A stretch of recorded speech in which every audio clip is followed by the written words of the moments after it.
ladies and gentlemen, for those of you listening, let me introduce Anish Patel, who I know very little about. We've chatted on Facebook, been Facebook friends. It's our first meeting. And yesterday, late at night, my time, I'm in Ukraine, he's in New York. He messages me quite frantically, 76-year-old father is in the hospital. Anish, tell us the story. Yeah, so, my father had, he had a heart attack, complicated by pneumonia, as well as heart failure. So he's got three different organs going bad at the same time. So worst possible situation. They suspect he had a heart attack a few days ago. He didn't really feel it, so he kept, doing his activities. He was walking around, but then Sunday, Saturday evening, it got really bad. I had to take him to an urgent care. The urgent care looked at chest X-ray and says, "This looks like a very bad pneumonia in both the lungs." I'm not going to say it, but you know what they were thinking. They said, you need to go take him. You need to take him straight away to the hospital. My dad saying, "Why just give me an antibiotic and I'll just, go home."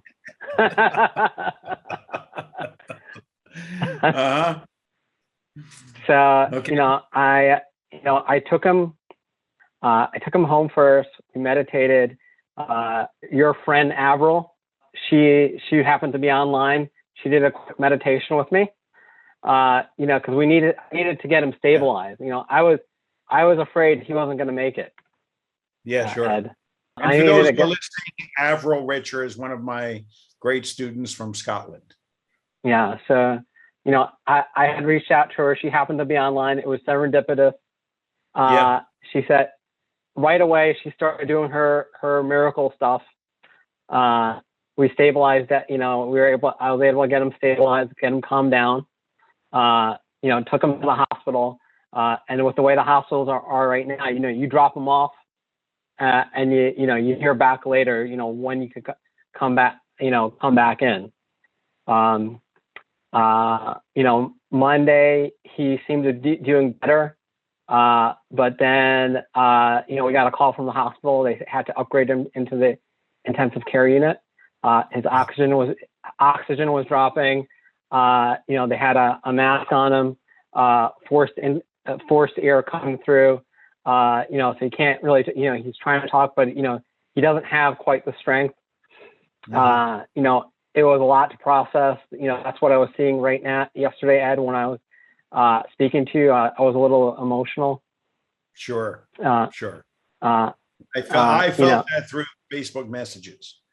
So, I messaged you and I said, let's do the healing. And you said, give me about 10 minutes. Yeah. Mm-hmm. For those of you who are listening, that was like 2:00 in the morning, my time.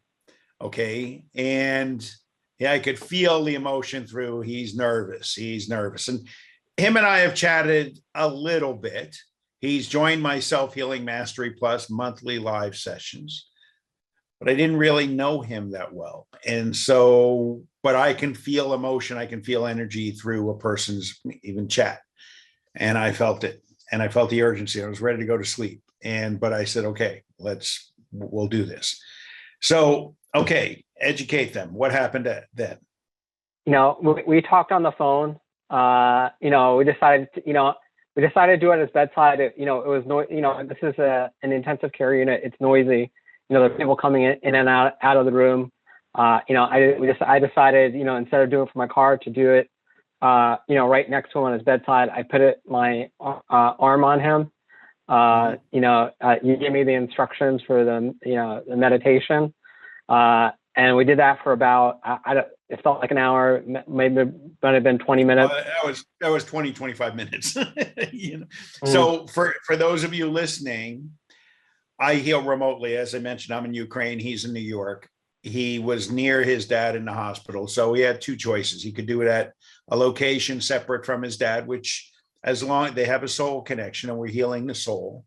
So that's very possible. I do that many times. But I said, since you're near the hospital, go sit in his room, put your hand on his shoulder while we do what he called meditation is what I call our healing session. he's familiar with my process and issues. And so we raised the vibrations, we aligned his energy, and we healed Dad's soul. And his soul, as I shared with you, I tuned in, his soul strength was 40%. That's pretty low. 20% is death. 25% is when you can't get out of bed. Okay, 40% is low. Most people between 70 and 80%, a healthy person is 95 plus. Dad was at 40. So I knew we had a situation. Then what happened? After the healing session? I felt it going through my arm. I felt the energy going through it. My dad was fat. He was fast asleep. They had him on oxygen. It looked like he was out for the night. We got home, maybe like an hour later, he's calling from his cell phone. They took off the face mask. He still had the oxygen through the nose, but he was able to speak, and I was shocked. Shocked is an understatement. The doctors had come in earlier. He was trying to talk to me a certain way. I really wasn't having it. I was accepting his diagnosis, but not his prognosis. I was not ready to, accept it, yesterday. Yeah. That he was near crossing over, near death, with all major functions in the low readings, to say the least. Well, and when he started telling me his dad's conditions over the phone, I had to pause and say, wait a minute, I'm not a medical doctor. Don't tell me the medical diagnosis. I can tune into the man's soul from afar. I don't do blood tests. That's what doctors do. I do spiritual tests, soul tests. And these are detectable because the soul is not physical distance related. It's at an energy spectrum and energy dimension higher than that, where physical distance doesn't matter. And I know that's hard for a lot of people to understand. It was hard for me to understand at first, but that's just the raw truth. Okay, so your dad calls you an hour later. His soul is restored. So soul heals the body. That's how it works. You heal the soul, soul heals the body. How is your dad today? Amazingly better. It's 180 degrees. He was talking. I sent you a quick video to show he was checking his phone, checking up on his emails, because he's been in the hospital for the past 5 days. Right. He's saying, this person emailed me, this was supposed to send me this message. Can you check for me? So we're having a conversation, the day before, that would have brought his oxygen levels down. So they, the nurses didn't want him to speak. The one nurse had stopped by today just because she was covering the unit and helping out for the week. And she just commented that, wow, the difference between yesterday and today is nothing like that, she's seen. And she says, he'll probably be out of here in the next couple of days, meaning coming home. Wonderful. I am so happy for you, your family, and certainly your father. I am really just overjoyed to hear your news. So, and share with us, what is your dad's profession? What does he do? So he's retired, but he worked as a microbiologist. So as a lab technologist in a hospital for 40 years. Okay. He had retired about 7 years ago. But, he was working for, since he was 12 years old. Gotcha. But past 40 years, in a hospital, different hospital setting primarily as a microbiologist or lab technologist. Gotcha. Interesting. And what do you do, Anish? What's your profession? My profession is I am a pharmacist. You're a pharmacist, and you have your own pharmacy. You work in a hospital, or exactly how do you apply that? Yeah, I work for an insurance company. An insurance company. Yeah. So what we do is we call patients, try to remind them about their medicines. Try to keep them on their medicines, reach out to doctors, to make sure that the patient's on the right drug. So that's the type of work that I do. So you're very familiar with the medical profession, hospital procedures. I'm sure you visited your dad when you were a boy, going in and out and seeing all that equipment and, all the sanitary requirements and procedures they follow. Yeah. I myself worked in the hospital for 3 years, previously, before my current position. So, wonderful. I've been in an ICU many times. I knew exactly what was going on. I'm sometimes giving my opinion on things, and they said, well, that was 10 years ago. That's what we did. This is what we do now.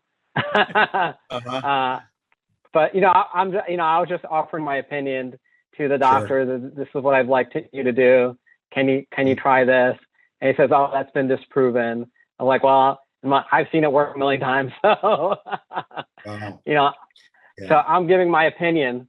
But, ultimately, he had called in the morning today, he was complaining, because he was hungry, because, they had him on the oxygen, they had him on the IV fluids, right. He wasn't allowed to eat, but he was really hungry and he was really asking for food last night. Which is a good sign, right? When people are recovering, hunger is a good sign. Yeah, so he finally got to eat today. He had 3 meals today. Wonderful. But that's a good sign. I mean, he was he's like, please give me food. Body's coming back. I'm thrilled to hear. Now, for those of you who are watching, how did you first find me? And then my second question is, knowing that you're deep rooted in the medical profession, with your dad being a microbiologist in a hospital and you being a pharmacist, how would you ever explain, even to your colleagues, that the spiritual healer, who's American, but in Europe at the time, did a session with you over the phone and you felt the energy and then dad come back? How do you explain that to them? So somebody had posted something on Facebook, right? You were doing I think a joint session with somebody, just like an informational type session, so I had tuned into it and I was like, this guy is really interesting. I definitely wanted to learn more. I wasn't ready to sign up at that point. But I knew I wanted to sign up in the future. You had given up a lot of detailed information, and I really recommend anybody listening that they really should. Ed has a course called Self-Healing Mastery. You should really, whatever it takes, get that course, literally whatever it takes. Because it's going to explain a lot. It'll blow your mind wide open. There are things that are in there that, things that not necessarily can be explained in a physical way. This will help explain a lot of that. Right. So I have heard of it before, and I knew I wanted to sign up. I wasn't ready. Eventually I was. I met you during your informational session. You were talking about Raymond Grace. So I actually, who's one of my teachers. He's one of your teachers. So I actually went to see him. Okay. In the backwoods of Virginia, in the mountains. Really interesting gentleman. Yes. He blew my mind even further open. And I was like, okay, now I got to go see Ed. And then you realize that Raymond, and I love Raymond. He's like an uncle to me, but we have very different methods. Different modalities. Yes, agreed. Different modalities. Absolutely.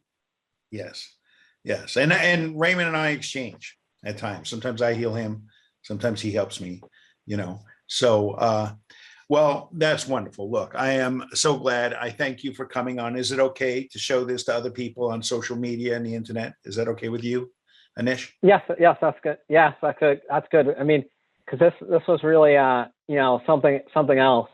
You could see it's like, from last evening, I was, I was scared, Ed.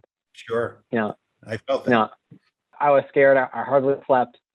Last night, I usually slept, but, then to hear him call in the morning, saying, hey, They got me breakfast. Right. Now, what do you say? There's definitely people who are listening to this saying, oh, that stuff can't work. That's a coincidence. He probably would have gotten better from something the hospital was doing. What would you say to them? I think there's a saying, like, I think it's from Raymond. You could do nothing and nothing might happen. You could try to do something and something might happen. And I was not ready to risk it to anything to chance. Yeah. And, I'm not a gambling man. I'm not a gambling man on my family's Right. health. And look, I, at the risk of sounding arrogant, but owing you and the audience the highest truth, I've done this dozens of times. Kids in the hospital, animals, grandparents, situations like yours where I have to work through a loved one because the person who's sick is just not available, or even they don't know me. So that it may be uncomfortable to meet a stranger all of a sudden when they're sick. So I've done this many times. And so I know what I did. I know his soul strength was at 40%, and that's pretty weak. And so after I measured, his vibrations were higher and his soul strength was higher. And then I was just waiting for your message, which I was so thrilled today to hear of your success and Dad's recovering. All right. Anish, I want to thank you for sharing. Much love to you. Much love to your dad.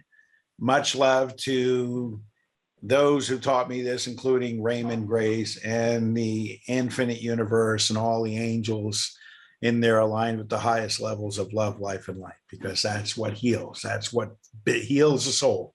And remember, when you heal the soul, the mind and body follow. And I told you, I won't share publicly here because it's private information, but I told him what I saw in his dad's soul that was corrupting it and damaging it. And if you think of a balloon as a soul with the energy being the air in the balloon, he had a flat balloon. So you got to repair the soul, repair the balloon, and re-energize it. And then the balloon comes back and floats like a balloon. Well, same with the soul. You have to repair the soul and energize it. That's what we did. We can do that at a distance.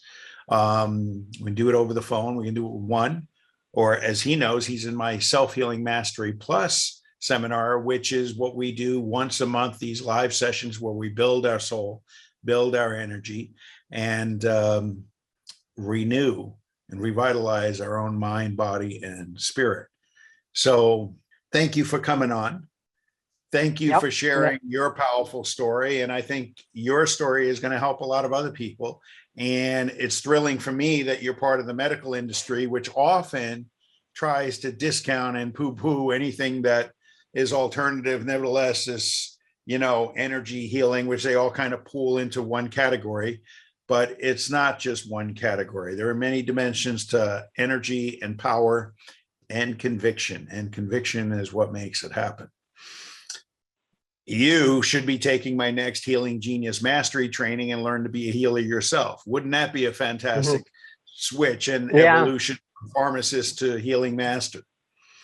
Yeah. Because I felt the connection, while we were bonded. I was sending the energy through. You're helping me direct energy to come through, sending it to him. He was asleep, but I know he felt it. Good. Like things like this just don't happen. The face mask doesn't just come off by itself. No. Not in an hour. No. All right. Well, I'm thrilled to your dad. Tell him I said hello. We have our next Self-Healing Mastery Plus next week. Why don't I get you a free pass and he can attend as well? Okay. Okay. All right. All right. Anish, much love to you and your family again. Thank you for coming on. Thank you. Thank you for watching. And we'll talk again soon. I'll see you in Self-Healing Mastery Plus. Thank you. All right. Take care, buddy.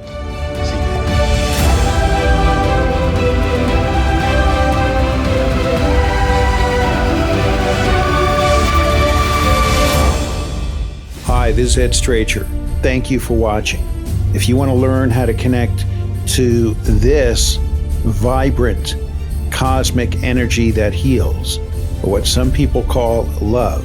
Come learn more at selfhealingmastery.net, where we have an online course titled Self-Healing Mastery. If you want to learn how to apply for fee-based personal healing services, you can contact us at either of these Facebook pages, or you can email us directly. We also have a YouTube channel titled Healing Genius. Thank you for watching. We look forward to hearing from you.